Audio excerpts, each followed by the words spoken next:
স্পোর্টসকে ধারণ করবে সেই ক্রীড়াবিদরা, সেই ভবিষ্যৎ প্রজন্ম আমাদের সামনে বসে আছে। আমরা তাদেরকে উৎসাহিত করতে আজকে এখানে উপস্থিত হয়েছি।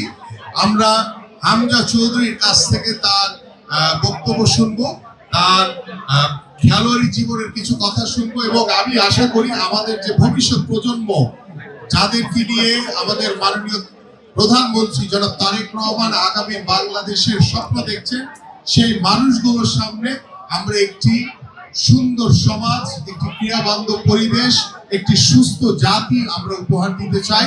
এবং সেই সুস্থ জাতি তৈরি করার দায়িত্ব আপনার আমার আজকে সকলের। তো আমি আশা করি যে আমাদের এই নতুন কোন স্পোর্টস একটি নতুন অধ্যায় বাংলাদেশের ক্রীড়াঙ্গনে যোগ হয়েছে, এবং এটিকে ধারাবাহিকভাবে ধরে রাখার জন্য আমরা সর্বাত্মকভাবে সরকারের পক্ষ থেকে আমরা সকল কার্যক্রম চলমান রাখবো ইনশাআল্লাহ।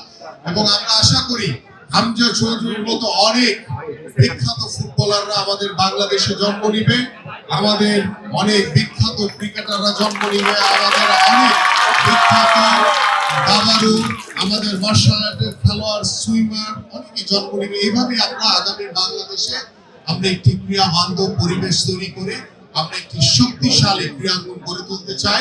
এবং আমি সকলের কাছে সহযোগিতা চাই। এই বাংলাদেশ আমাদের, এই বাংলাদেশের একজন নাগরিক হিসেবে আমাদের যে দায়িত্ব, যে কর্তব্য রয়েছে, আগামী বাংলাদেশে ক্রীড়াঙ্গনকে সামনে রেখে আমরা সবাই মিলে একটি কথাই বলবো, সবার আগে বাংলাদেশ।